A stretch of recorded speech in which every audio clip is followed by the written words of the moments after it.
Okay, what's up, everybody? Good morning. Welcome to a victorious Sunday edition of Morning Scone presented by Brock, the Baton Rouge Orthopedic Clinic, Parish Construction and Roofing. If you need an orthopedist, you go to Brock. If you need a roof, you call Parish. Unique Physique, uniquephysique.com, and Restored Motions, restoredmotions.com. As we say every day, all of our great sponsors are linked in the description on YouTube and tagged on Facebook. Oop, I forgot to do that on YouTube, so I'll do it as we start. Okay, good morning, everybody. Hope you had a great Saturday. Hope your Sunday is off to an amazing start as well. Tigers win. They beat, go this way. Tigers beat Oklahoma 37-17, and absolute domination, in particular in the second half. I've called it on Whiskey and Wine and on Locked On a Garrett Nussmeier legacy game, a game where we all saw Nussmeier leave with that shoulder injury early in the second quarter. We all thought the exact same thing: broken clavicle, separated shoulder, whatever it was. We all thought he's done for the game, and I guess vis-a-vis the season. But Garrett Nussmeier came back and played injured, and wasn't just out there, but was playing like gutty physical football. I mean, on the first possession of the second half, you're facing a 3rd and 5.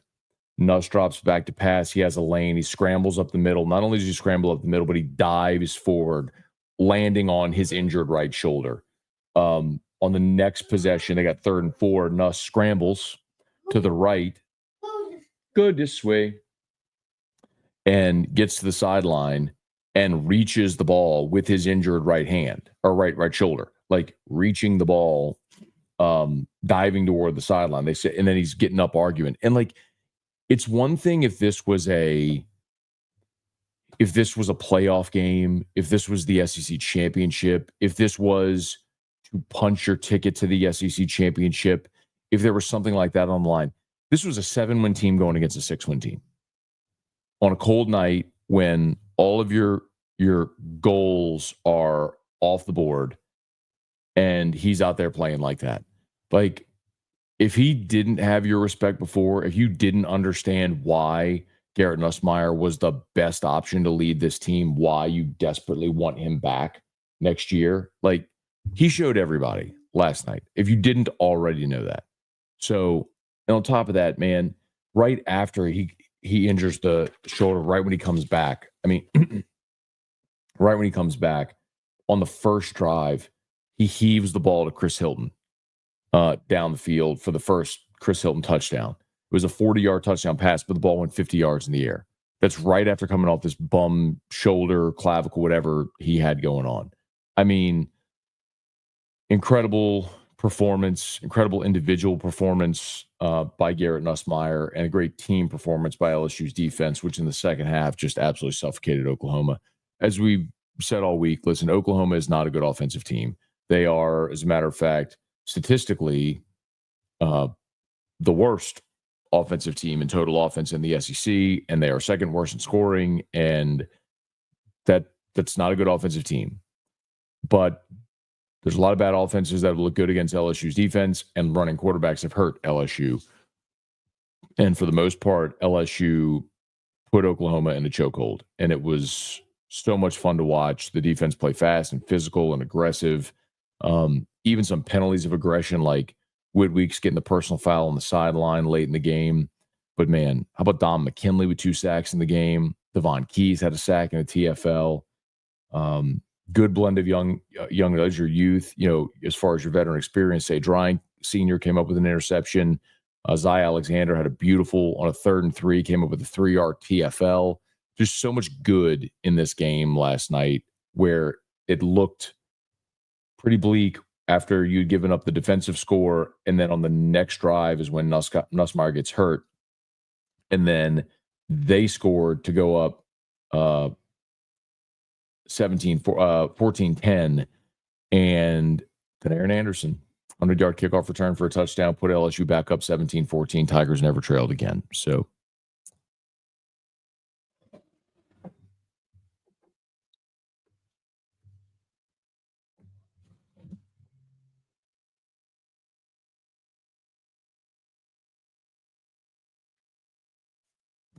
okay.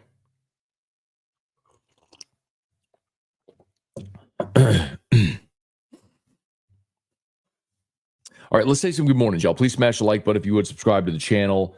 Facebook, like the page, share the post. There's a lot I have to get to, but Saints play the Rams today. I did pick the Rams in this game. I picked the Rams 30-20.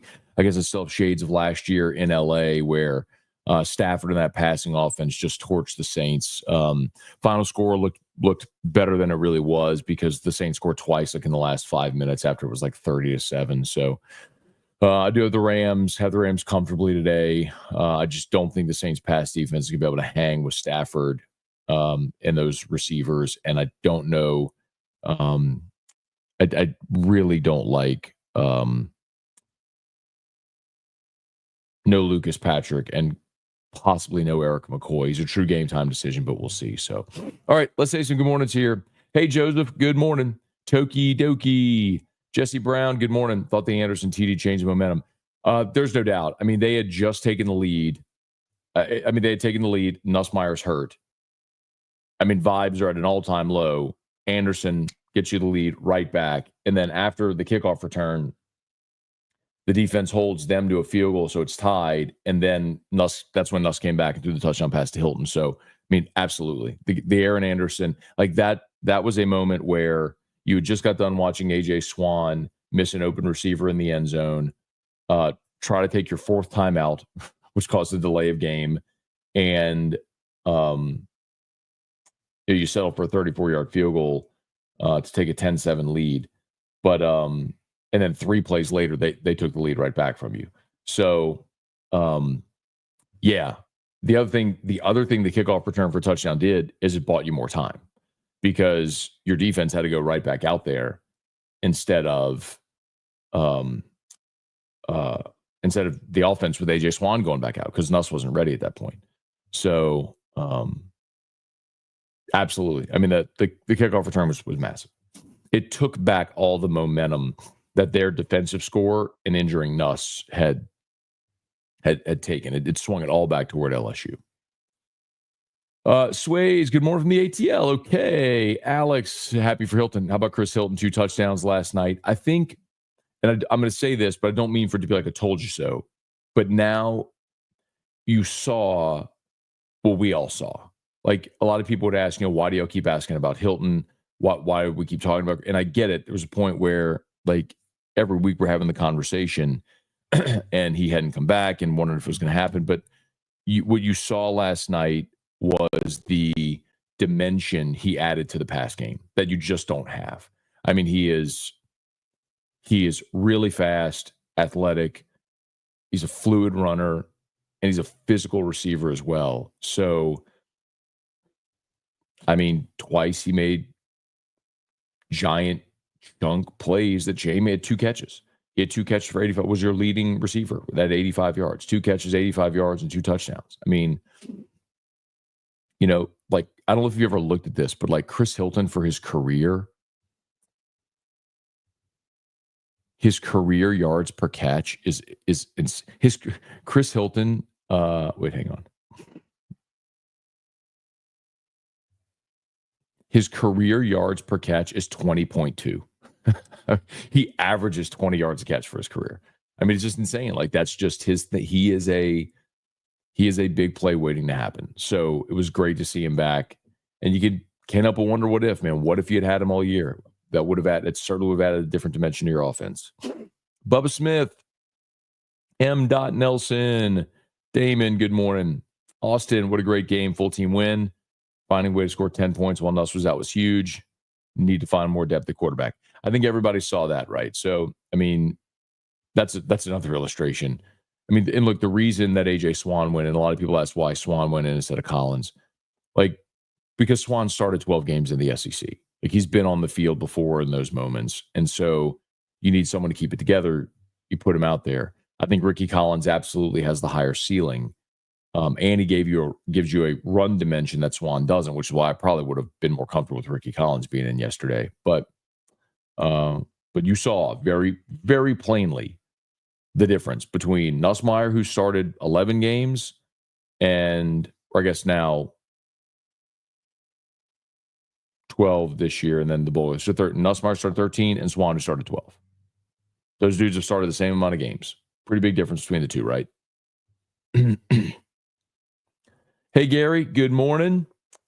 Brennan, Merrick, Kelly, good morning, y'all. Good morning. Rooney, morning, Matt. Jacoby Matthews hints he'll be a Tiger next year. LSU needs safety help. I haven't seen anything from Jacoby. Don't know.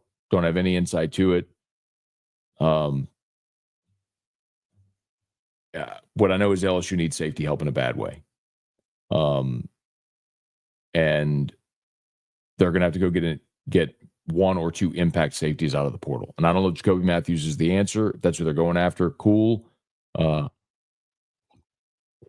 It's a Louisiana kid from Ponchatoula, former 5-star, started his career at A&M.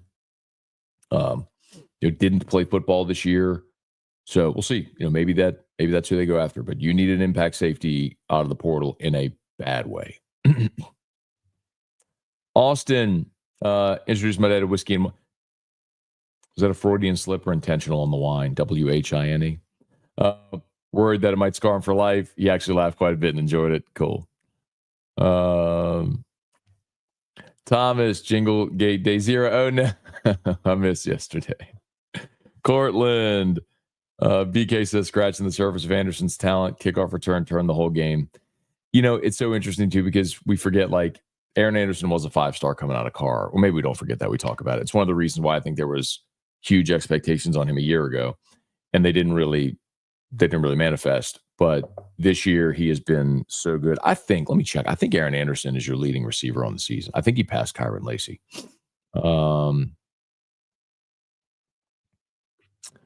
Real quick.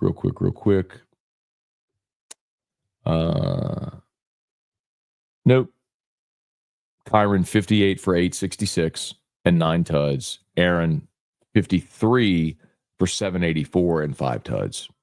And then Mason Taylor's your third at 55 for 546. And 2 touchdowns. What a season for Mason Taylor. God, I hope that guy comes back. Man, if you get Mason Taylor, look, I mean, if you get Mason Taylor and Emory Jones and Garrett Nussmeier, CJ Daniels, all back on the offense, and if defensively you return Harold Perkins and you're getting Jacoby and Guillory back off injury as well, and then you look at Dom McKinley taking a step, and Witt we expect for a junior year, West we expect for a senior year, Ashton Stamps back as a junior, some of those young guys who played a lot this year, Devon Keys, I don't know if y'all noticed, Devon Keys had 10 tackles, a sack, and a TFL yesterday.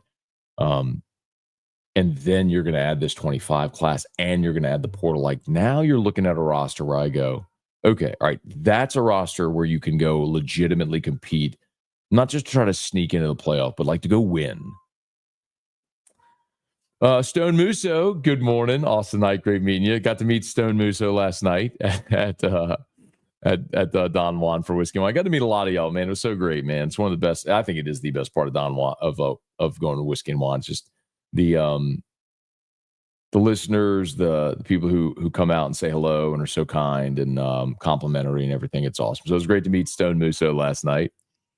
James Serio, good morning. BK talking big. Hope he can cash that check. I didn't hear what he said post game. I mean, we start Whiskey and Wine as soon as the game ends. We do the 90-minute show.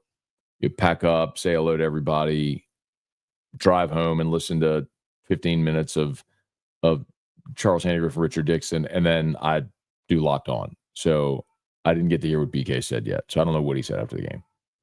Bronco Nation, morning, Matt. We're going to NC, and Nuss is going to lead the charge, and even Brian Kelly said in his presser, we're going to shock how many players come back. Okay. And look, they've had a lot of those convos already. Brian Kelly already said it, and I've given you some of the names. I don't know. I mean, Brian Kelly has said already CJ Daniels, they're expecting to come back. We know West Weeks is coming back now because he didn't play yesterday. So he's got his extra year of eligibility. So we know CJ Daniels, West Weeks. My hope is Nussmeier. Then the three that I've told y'all they're talking about and have been talking about legitimately coming back, which are Emory Jones, Harold Perkins, and Mason Taylor. So if you get those guys back, awesome. Now you have a roster, a baseline that looks like Ole Miss did coming into this year, where they got they had Jackson Dart and they had so many of those guys coming back, and then they went into the portal and went ham. So that's kind of, maybe the approach. Sean, morning, Matt, I'm with you. Try to insult us. Try me. Go ahead. Legacy game, man. Trivia, good morning. Zachary, I think edge rusher might be bigger need in the portal than tackles. I cannot disagree with you more.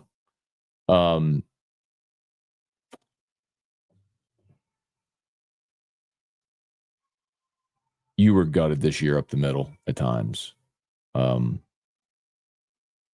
I mean, you were playing 270-pound Paris Shand at tackle. I mean, no, you got to go get tackles. Yes, absolutely. Having Jacoby and Guillory back is massive. I'm super. Don McKinley, super promising. Of course, you've got to go get impact guys on the interior. I mean, you've got Gabe Relaford, Deshaun Womack.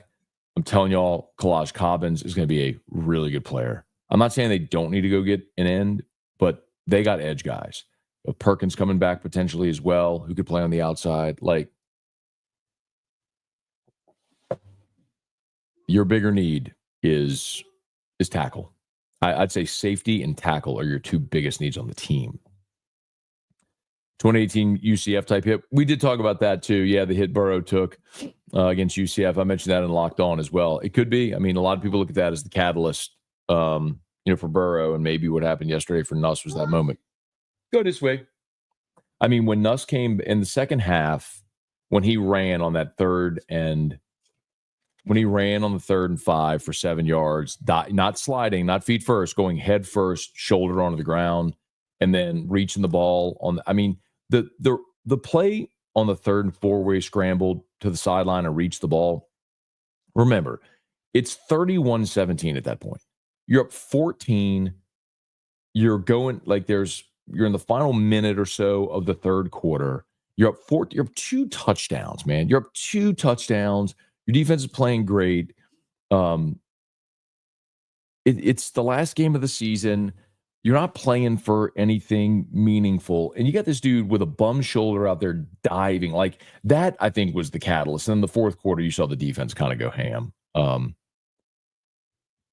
It was great, man. Great to see. Murder Giraffe. Nuss was a demon. Brad, good morning. At the time, South Carolina win looked bad. Now it's aged very well. Very true. Alex, he ran with conviction for the first time. Caleb, let's wait and see. I'm not ready to make a comparison right yet.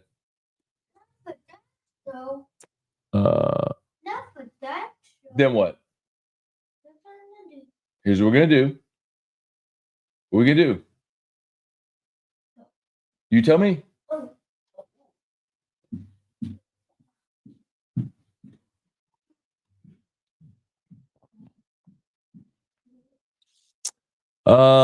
Derek, good morning. Mark, Cortland, August, good morning. What was the Nuss injury? They x-rayed his clavicle. They thought he might have had a broken collarbone. So it came back, x-rays came back negative. So went back out there. I mean, my goodness, did he? Let's see. Y'all ready to give Nuss the Burrow jacket already? I like him, but it's Joe we're talking about. Nobody's saying he's going to be Burrow. The other thing I'll remind you of, and they put a graphic on the screen last night, is that Burrow in his first, Nussmeier this year, as a first-year starter, has run laps around what Burrow was in 2018. That's what you're not recognizing there, Nelson. Like, I say it often, but like Joe Burrow in 2018 was a very average player. His interceptions cost you the game at Florida. He went the entire month of October without throwing a touchdown pass. Do you realize that? Joe Burrow 2018 went the entire month of October without throwing a touchdown pass. Like, it wasn't very good. I mean, he was serviceable, but it wasn't very good. I mean, you won games that year because of Cole Tracy. I mean, he was automatic, and you just kept getting points. Like, that's a great illustration of when I always say coaches hate points when they pass on field goals. That was an illustration of what just continuing to score points, how that can change dynamics of the game. The Mississippi State game in the rain was all Cole Tracy. The Miami game in the opener, you couldn't finish drives, but Cole Tracy kept getting you points. The Auburn game, like you won that Auburn game when he kicked the walk-off field goal. The UCF game. But in that offseason, they all developed and took a step. So, like, I'm not telling you that Nuss comes back is going to throw for 5,000 yards and win the Heisman, but it is also undeniable that Nussmeier in his first year as a starter is light years ahead of where Joe Burrow was in his first year as a starter. Go this way.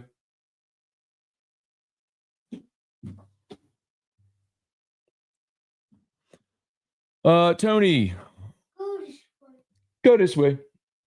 Why does he play AJ Swan? Nobody wants to see that. Why not put Collins or Hurley when Nuss went down? 0 people want to see Swan. Yeah, Tony, it's not about what you want to see.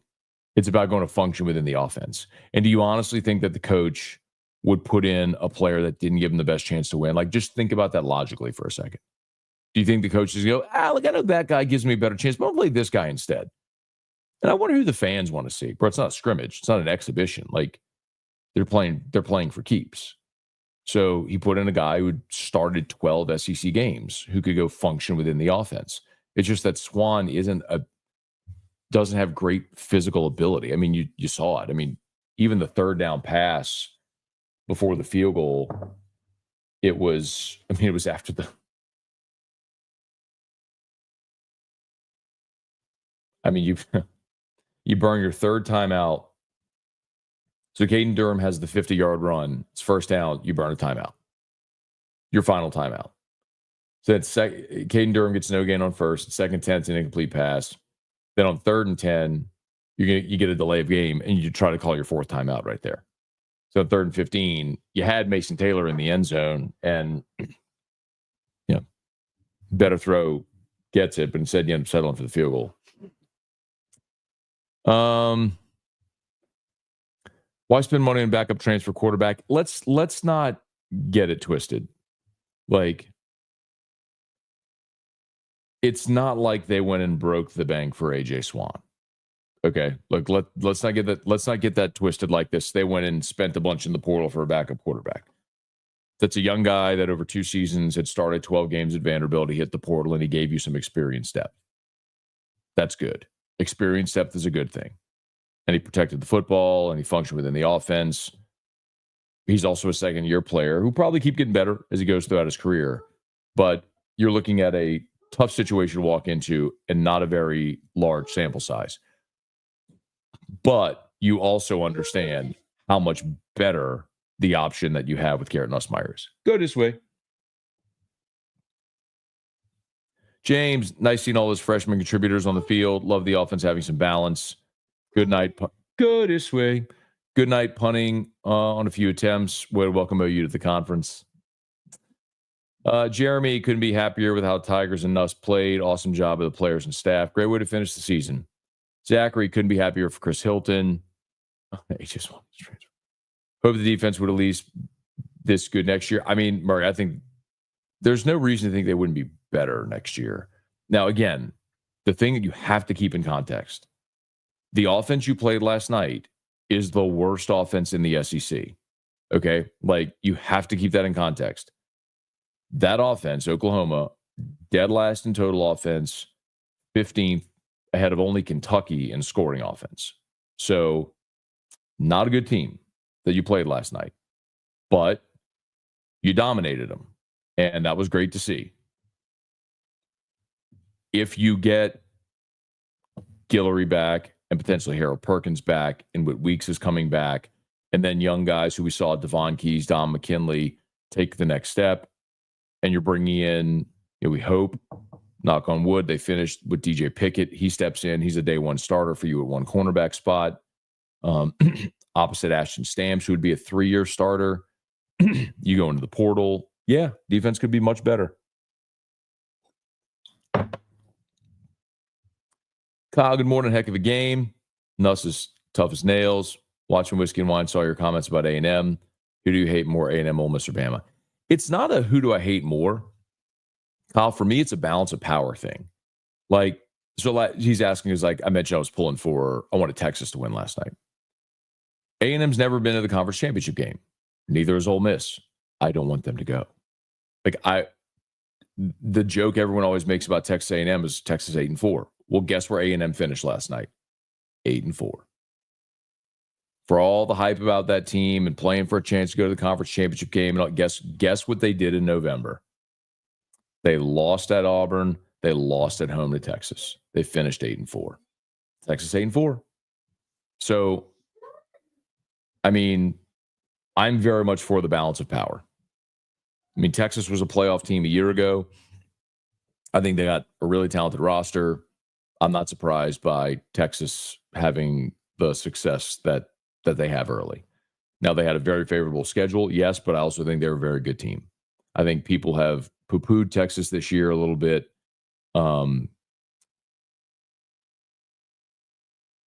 Because of the schedule and the loss to Georgia.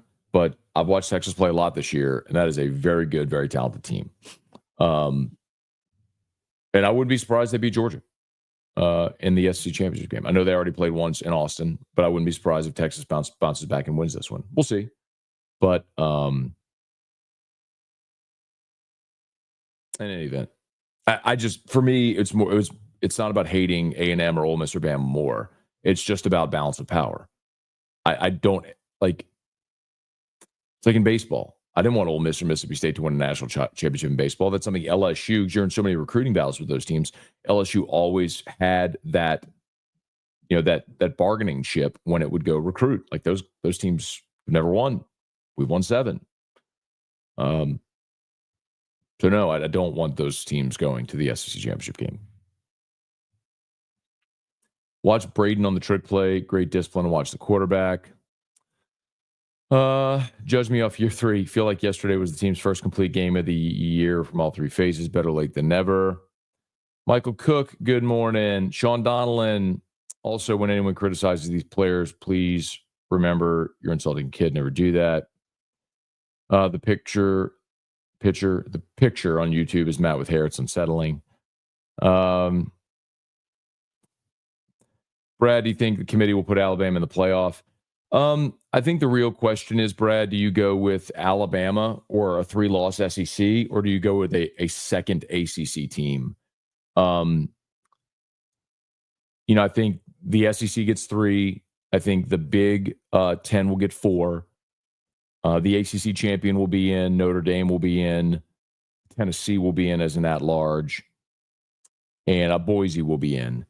So it comes down to a 3-loss SEC, the group of Bama, Ole Miss, South Carolina. And I think while we all may agree South Carolina among those is playing the best, they lost head-to-head to Bama and Ole Miss. So there's no path for South Carolina in. Not at 9-3 with the same record as 2 teams that beat them. So then it's Ole Miss, Bama, and both have had bad losses. Ole Miss lost at home to Kentucky, who's the second worst team in the conference, and Bama lost to 2 500 teams in Vanderbilt and Oklahoma. Both had bad losses. The difference is Bama has the good win, the better win in beating Georgia.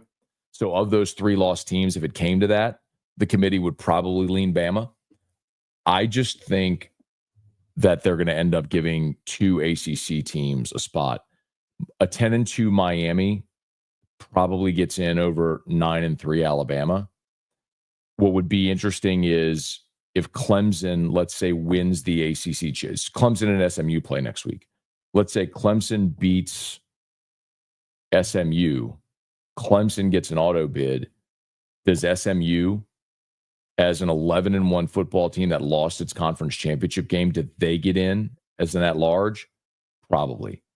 So I think you'd have two scenarios: 10-2 Miami and SMU 11-1 losing the conference championship game, Clemson getting the auto bid, and then SMU getting an at-large, both ahead of Bama. So I get it. I'm very biased and not at all wanting to see Alabama in the playoff, but for a lot of obvious reasons. But I do think the committee is going to try to avoid, I always say, the path of least resistance. They try to avoid having to explain difficult situations. So for all the angst and hand-wringing that people do over all the selection shows or the ranking reveals, there's never any rhyme or reason to what they do. Meaning, it's never there's no precedent set or consistency year to year, let alone week to week. So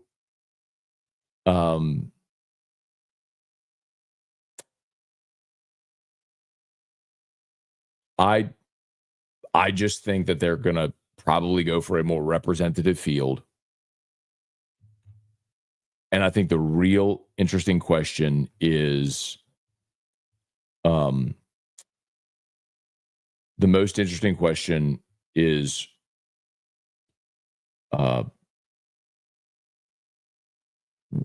would they punish the loser of a conference championship game? Like Texas and Georgia. It's a great example. I mean, Georgia's 10-2. If Georgia loses the SEC championship game, they have 3 losses, but Tennessee, who Georgia beat, is at 10-2, didn't play in the conference championship game. We're all assuming they're in. Wouldn't we assume Georgia would be in as well? Like, how could you knock Georgia out after losing the SEC championship game? You see what I mean? Now, like if Georgia had lost to Georgia Tech, then their only path would be to win the SEC championship game. Texas at 11-1, with their only loss to Georgia, if they go lose to Georgia again, 11-2 Tech, they have to be in, right?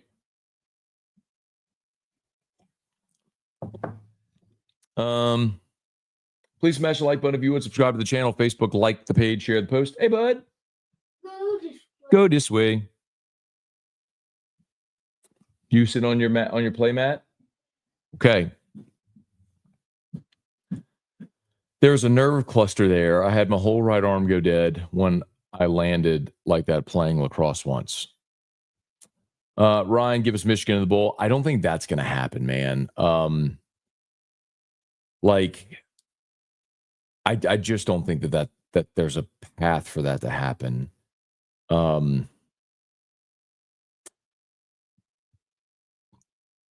Again, I don't know. I'm not telling you. I've not had a single conversation with anyone yet about bowl scenarios. I mean, anyone who would know, right? And I will probably tomorrow, but because I think we'll probably start to know this week. But it's probably the Texas Bowl. It probably just makes so much sense because of proximity, the alumni base in Houston. I mean, people say, what about Music City? Like, wouldn't you send Vanderbilt to Music City? You have the Vegas Bowl, and Florida went there last year. Hi, buddy. What are you doing? Thank you. You go watch your iPad? Yeah. Okay. All right, please smash the like button if you would. Subscribe to the channel, Facebook, like the page, share the post. As always, shout out to Brock. Need Northeast, go to Brock. Remember, after-hours clinics are always open nights and weekends. So if you need Northeast, you can get by Brock today. Parish Construction and Roofing. parishbuilt.com, parishbuilt.com. If you have issues with your roof, we'd love to help you out, parishbuilt.com. Unique Physique and Restored Motions, uniquephysique.com. That's semaglutide, tirzepatide, the once-a-week injections for weight loss. They just implemented 3-month pricing. So if you pay for 3 months at a time, you save $100 on the price. So no contracts, lowest prices. You can do the whole thing over telemed. They can ship your medicine anywhere. Unique Physique, uniquephysique.com. And if you got pain, book a session with Crystal Poche over at Restored Motions and restoredmotions.com. Alex, you don't realize it, but if they beat Florida, that win would be in the SEC championship game. Oh, I realize it, Alex. I was the one who's beating that drum. I realize it very well.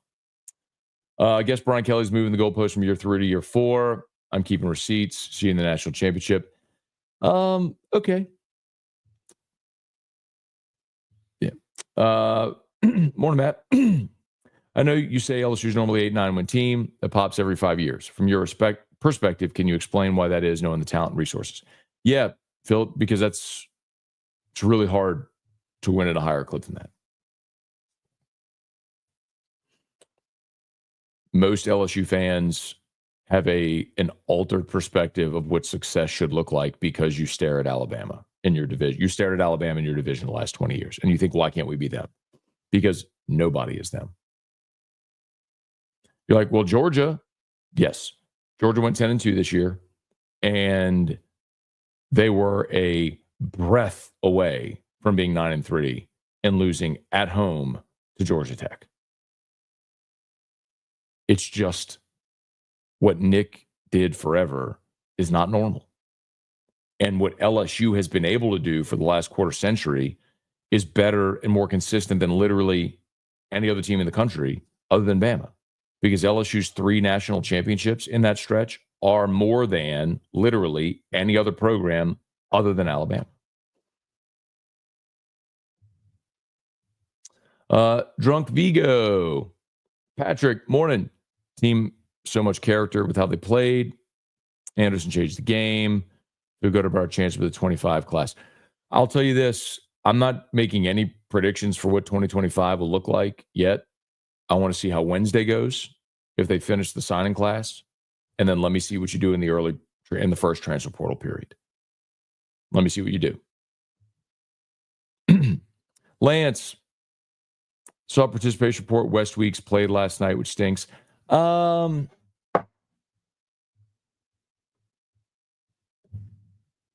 mean, I had West and Whit Weeks in studio this week, and West was not going to play.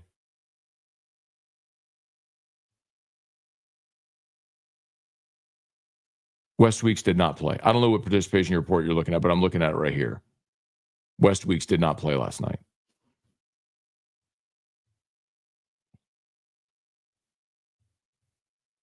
Yeah, he did not play last night.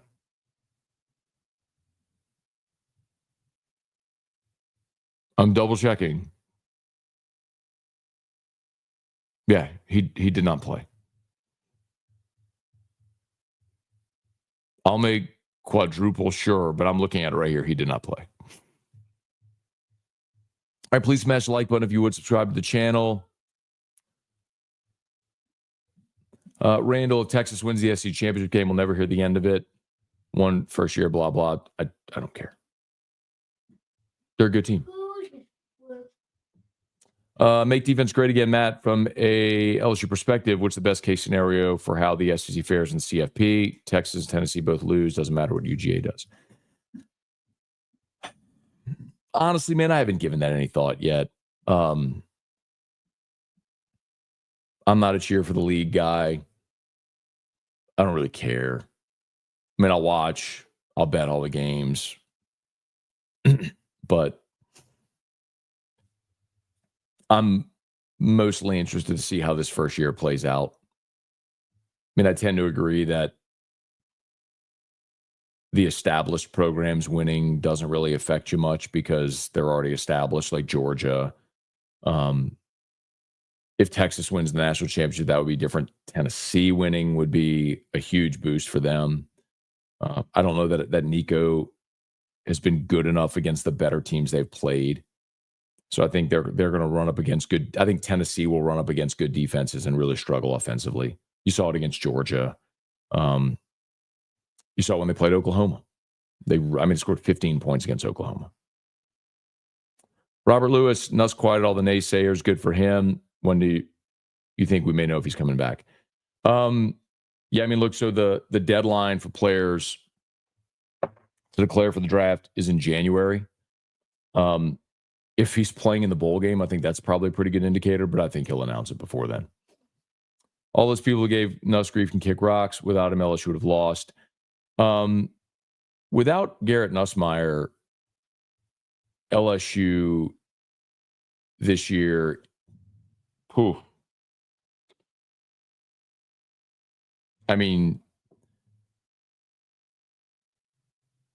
lose to Ole Miss and South Carolina for certain. So at best, you're 6-6 without Nussmeier. God's Green, good morning. Thank you. Damon, do you have any intel on portal targets? Not names, because we don't know who's in the portal yet. So, I know positions. This is like a firsthand conversation I have had looking at what LSU has allocated financially for next year and where they're looking to allocate it. I'm telling you, they are looking at top tier defensive tackle, top tier safety, impact wide receiver. There's other needs. They need a blocking tight end. They probably will see what happens with some of the returnees, but offensive line is probably going to be a big spot. They need a linebacker.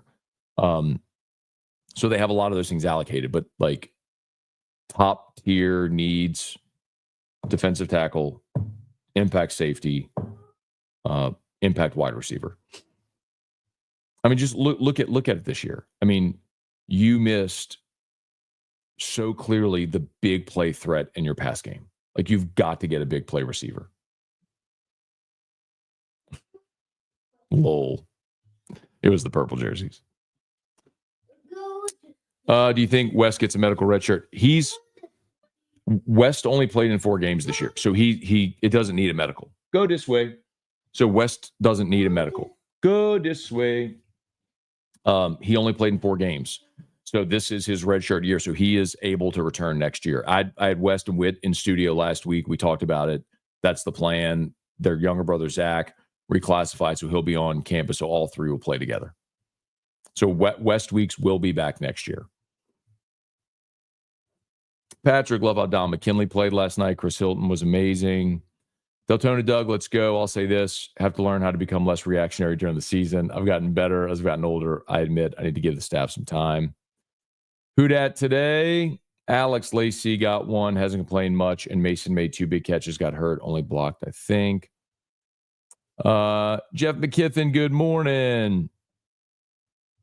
Raging Cajuns are 10-2 in the Sun Belt Championship.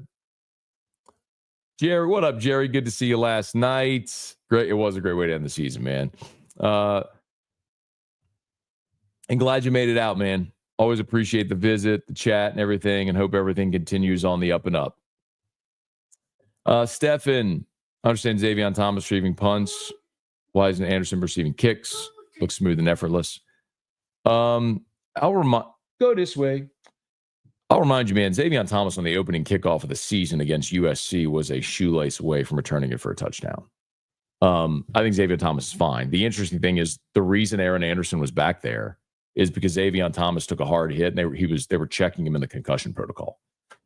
Now he's fine. He returned to the game, but think about that sort of serendipity where that moment that would have been Xavier Thomas on the field returning that kickoff. And I don't know why they kicked it to him either. Aaron Anderson is my favorite player. Never talks, doesn't complain, puts time, earned a shot, balls every game, and is someone we could depend on. Unquestionably wide receiver 1.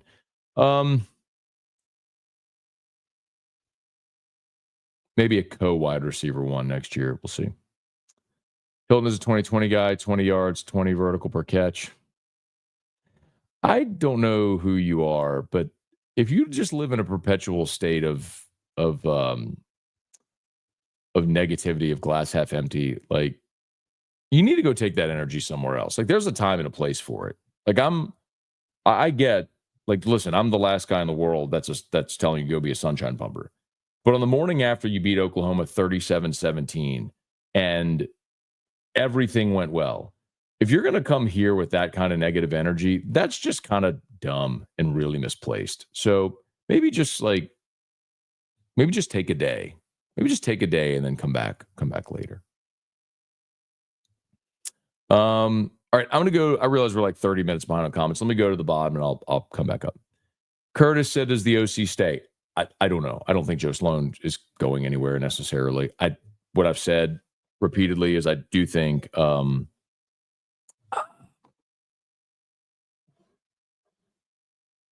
love it.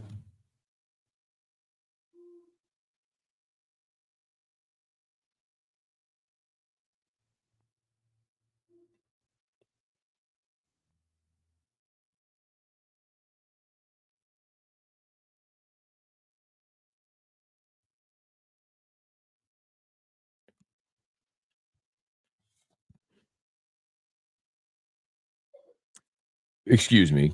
That is, I'll tell you, that's Keelan Moses texting me right now so just as a heads up, this isn't about any recruiting thing. So I would encourage you, Keelan Moses started a podcast called The Key to It All. It's on YouTube and it will be on every podcast app. We upload via Spreaker and share it all the other podcast platforms. It's yet to populate. It's frustrating. I don't know why, but it's yet to populate on Spotify and iTunes.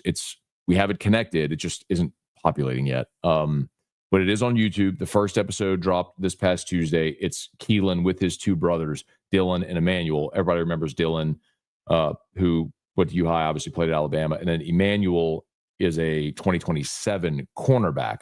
So the three of them were the first episode. And he's telling me he's planning the next episode to be with Lamar Brown and Jakeem Stewart, which would be really cool. But Lamar Brown, he said, is still in Texas. So, and Keelan's heading back from Texas. So all good, man. So we're going to record today. We're going to record it next week. So go this way. So anyway, go to YouTube and subscribe to The Key to It All with Keelan Moses. That's the YouTube channel for the pod. And next week's episode will be great. Yeah. Can you give us a percentage on those big four stay? I can't. I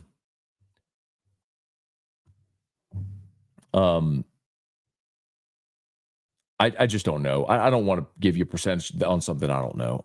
All I know is they are. 2 weeks ago, I had a conversation where and I've told y'all, I was told those three guys, Taylor, Emory Jones, Perkins, are all strongly considering returning.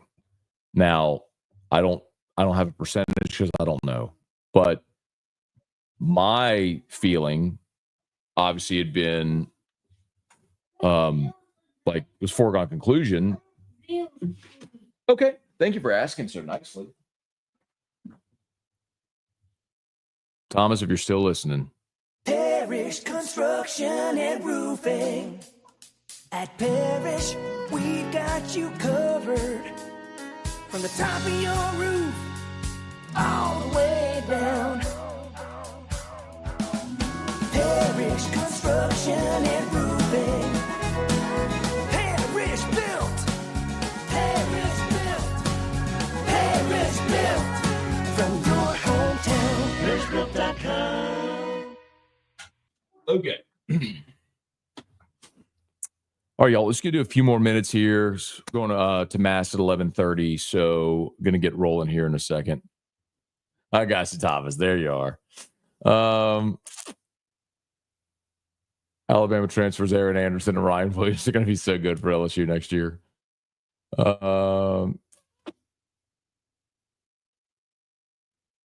Let's see.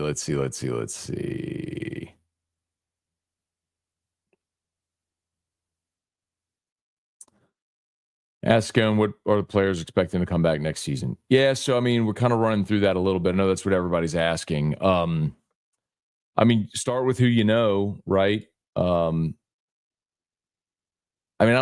if you're talking about the draft eligible guys who returns, I've told you the names that have a decision to make, and I don't know what they're going to do. So,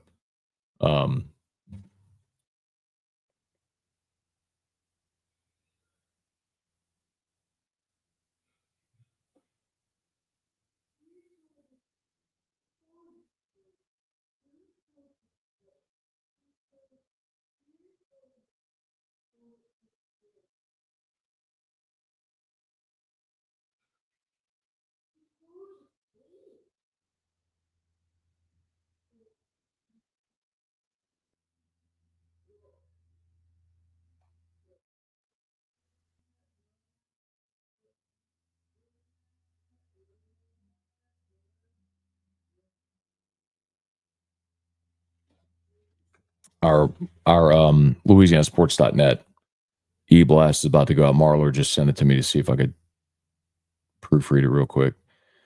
LSU controls second half, beats OU 37-17.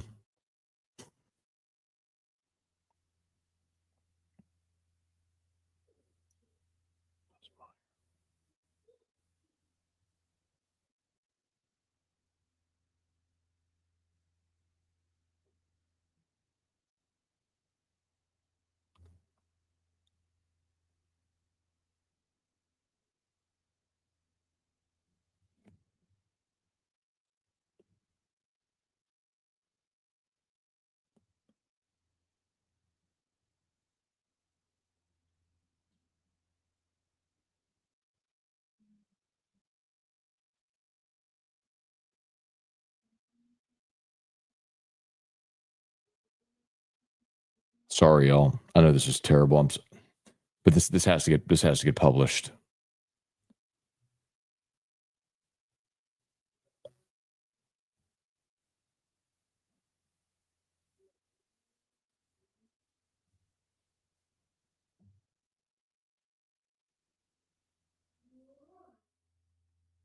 Okay.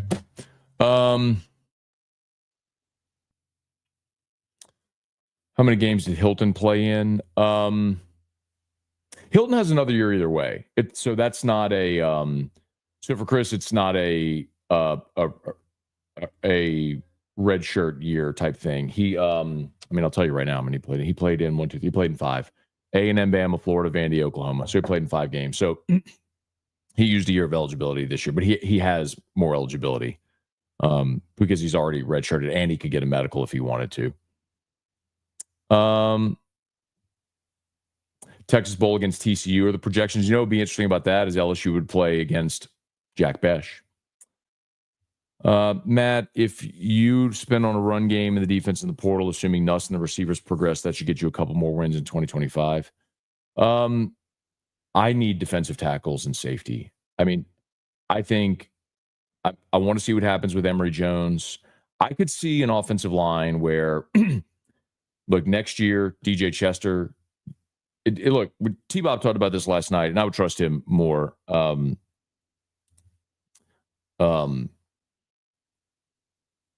Yeah, I said, like, could we really? I mean, game 1 to game 12, Chester still having a lot of the same issues. It seems very novice eyes, but should we just assume he gets better? And he's like, he said last night he has no issues with Chester. He'll get better. My thought is, like, you also signed Cohen Eccles last year, who is a center. Does Chester maybe move to guard and Eccles play center for you next year? Maybe. Like, I could see a world where Cohen Eccles is your center, Chester and Emory Jones are your guards, Tyree Adams left tackle, Weston Davis right tackle. Like, they're very high on Weston Davis. He's a 5-star that flipped from A&M last year. And Tyree Adams is a big athletic guy who I think is going to be really good. But if you do that, then you have 4 new starters and everybody is in a new position across your line. So do you go portal? I don't know what they'll do there.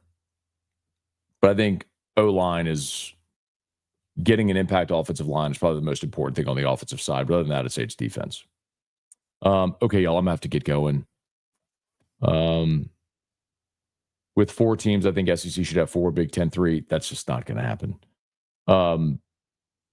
Like Oregon, Ohio State, Penn State, Indiana are all getting in. Like those 4 are getting in. The problem the SEC has is you had your opportunity and Bama choked against Oklahoma, Ole Miss choked against Florida, and lost at home against Kentucky. Like we can talk about our opinion and our perceived strength of the SEC and all that's fine. And I think there's validity to it. But the results on the field have to matter. If you are Alabama, you can't lose to 500 Vanderbilt and 500 Oklahoma. If you're Ole Miss, you can't lose on your home field to Kentucky, who won 1 SEC game this year, and their only win was on your home field. And then with everything on the line, you go on the road to Florida and get spanked.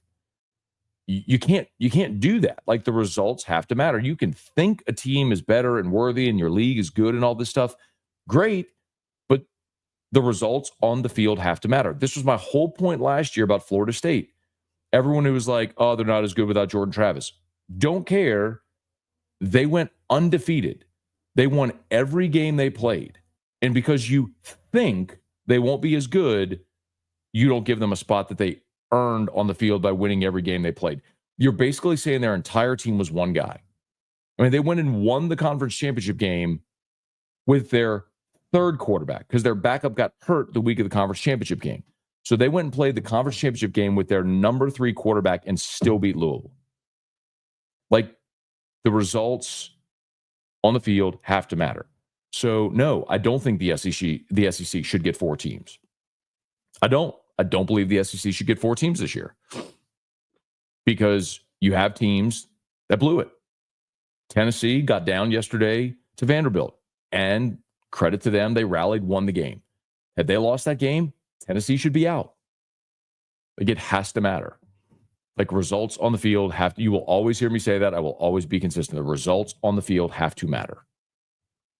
Okay. I hate to do this, guys, but I got to bounce. I'm going to Mass in 29 minutes, so I got to get ready and get going. So thanks so much for being here. Please smash the like button, subscribe to the channel, Facebook, like the page, share the post. All of our sponsors are linked in the description on YouTube, tagged on Facebook. Go this way. And let's see. Jimmy Ott's Football Sunday is getting underway right now. And so we'll have all the make sure you tune in for plays. And Locked on LSU is already live. If you want my my post-game LSU Oklahoma reactions there, you can go back and catch Whiskey and Wine from yesterday. Lots of great stuff available if you look for content. Thanks so much for being there. Y'all have a fantastic Sunday. Enjoy this beautiful weather.